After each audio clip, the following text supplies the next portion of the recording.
tudo bem? Vamos aqui a mais uma aula do canal Professor Alisson Santos, hoje na nossa playlist sobre administração pública. Na última aula nós falamos sobre o setor público, qual a diferença entre o setor público e o setor privado, sobre a administração pública que surge principalmente ali com Max Weber, e hoje nós vamos falar principalmente sobre o tema os três poderes do setor público. Ok? Bom, o poder público ele é dividido em três poderes e três níveis. Os três poderes são legislativo, executivo e judiciário. O legislativo cria as leis, que são os nossos vereadores, deputados e senadores. O executivo ele coloca em prática o que foi estabelecido na lei. No nosso caso, é exemplificado pela prefeitura, pelo governo estadual e pelo governo federal. Já o poder judiciário, que é representado pelos juízes, desembargadores e ministros do Supremo Tribunal Federal, eles vão julgar se as pessoas estão executando, se estão agindo conforme a lei, ok? Então o judiciário ele julga, né? O nome já é bem dedutivo, tá? Bom, e existem também os três níveis. Os três níveis são municipal, estadual e federal. Municipal, vereadores, prefeito. Estadual, governador, deputados estaduais da Assembleia Legislativa. E o nível federal, que temos os ministros do STJ, ministros do STF, o presidente e senadores e deputados federais. Ok? Vamos lá. Bom, eu falei na aula passada que nós iríamos falar sobre a diferença entre governo e Estado.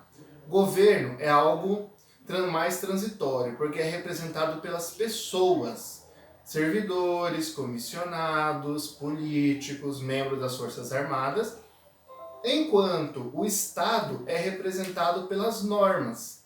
As normas, né, as leis, as portarias, ok, que representam o Estado. Então o Estado ele muda menos do que o governo. O Estado é algo mais duradouro. Tá? Pegue pelas constituições, né? A do Brasil tem pouco tempo, né? 88. Então ela tem aí 3 décadas mais ou menos.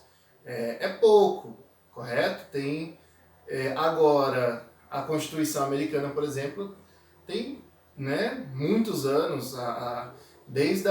Foi a primeira Constituição americana que está em vigor até hoje.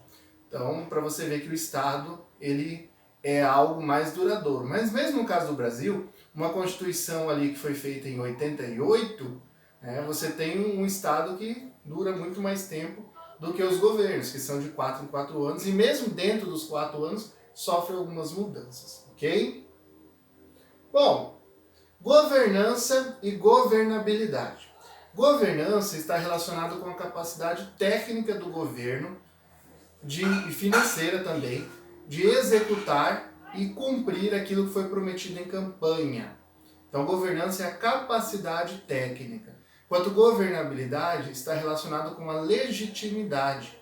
O que faz com que o grupo que está no poder tenha o direito de estar no poder? No Brasil, o que garante a governabilidade e o que dá legitimidade a um governo são as eleições. Quem ganha as eleições vai ter legitimidade para governar. Bom, vamos falar um pouquinho sobre a reforma de 1994 e a questão do protecionismo e do livre mercado. A reforma de 1994 foi aquela instituída por Fernando Henrique Cardoso e tinha como objetivo diminuir a burocracia e aumentar o modelo gerencial. A reforma de 1994, ela também queria diminuir o protecionismo. O protecionismo é quando o governo protege as suas empresas. Pode ser por meio de isenções tributárias, pode ser por meio de empréstimos, pode ser por meio de impostos para os produtos que são importados para ficarem mais caros dentro do Brasil e o consumidor preferir o produto nacional, por tarifas, cotas de importação, pode ser por barreiras fitossanitárias, Tudo isso protege a empresa nacional e dificulta a empresa estrangeira a vender o seu produto no Brasil. Isso é chamado de protecionismo. O livre mercado, que era o objetivo da reforma de 1994, é quando o governo deixa suas empresas competirem com as empresas estrangeiras. Então esse era um dos objetivos da reforma de 1994, diminuir o protecionismo e implantar o livre mercado no Brasil. Vamos falar um pouquinho agora sobre redes organizacionais e sistemas de gestão pública. As redes organizacionais é o governo utilizar a tecnologia para aumentar a transparência, o acesso da população aos dados públicos, para aumentar a agilidade do serviço público.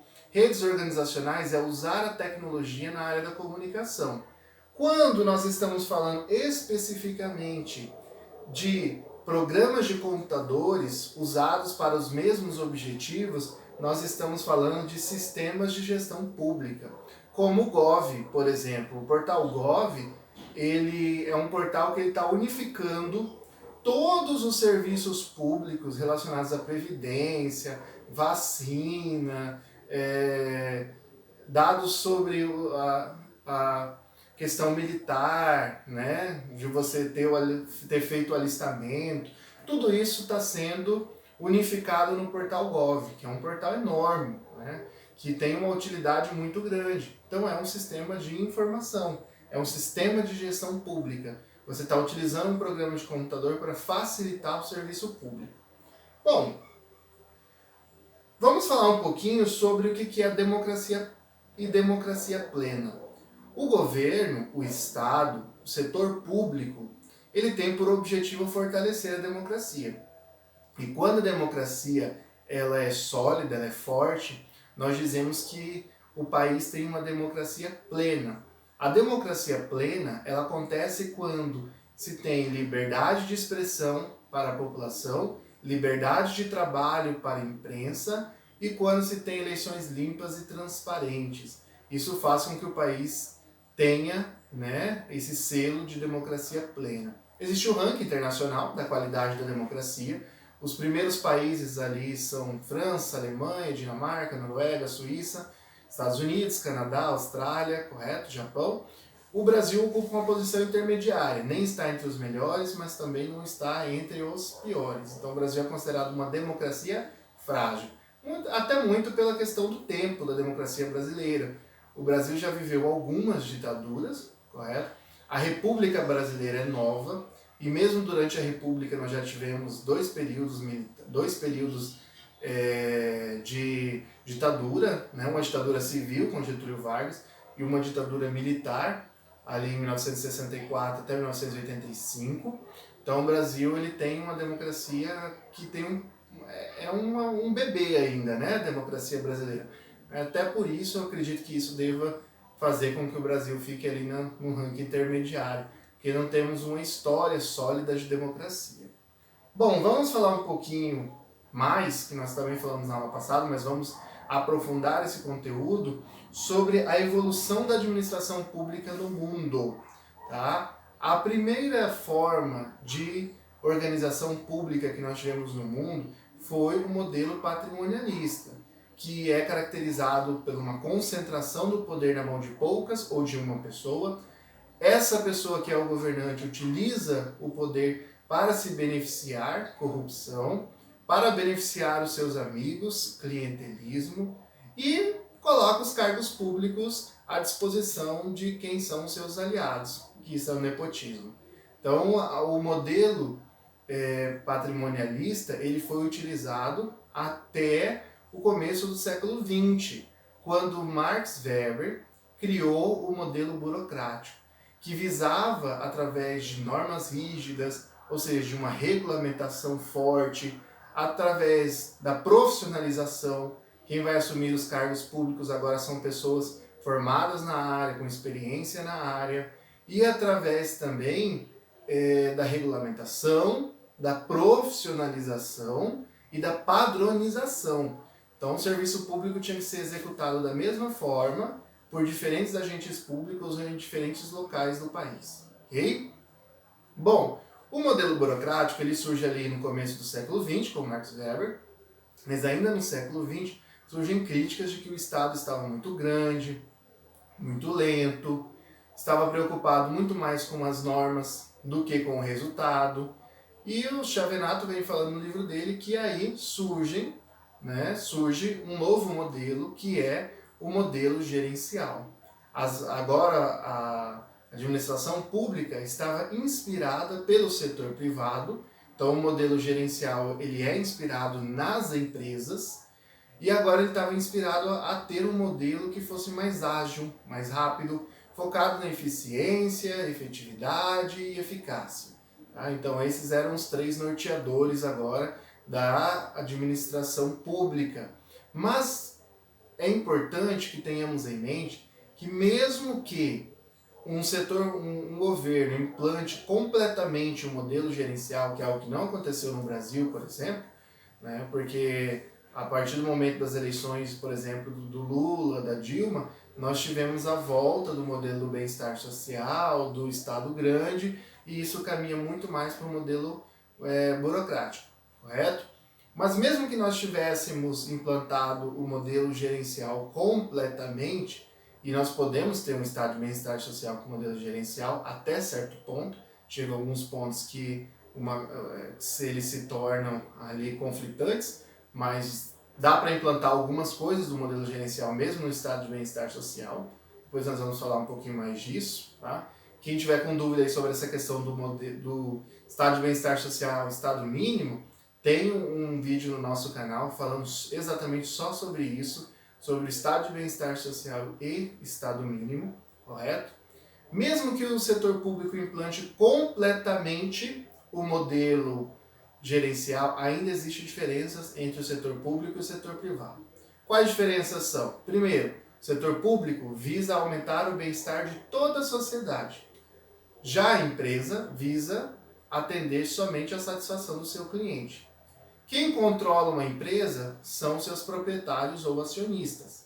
Quem controla o governo é a sociedade. Tá? Então existem algumas diferenças. O financiamento, por exemplo, de onde vem o capital de uma empresa? Dos seus proprietários. E ela é mantida quando ela tem clientes.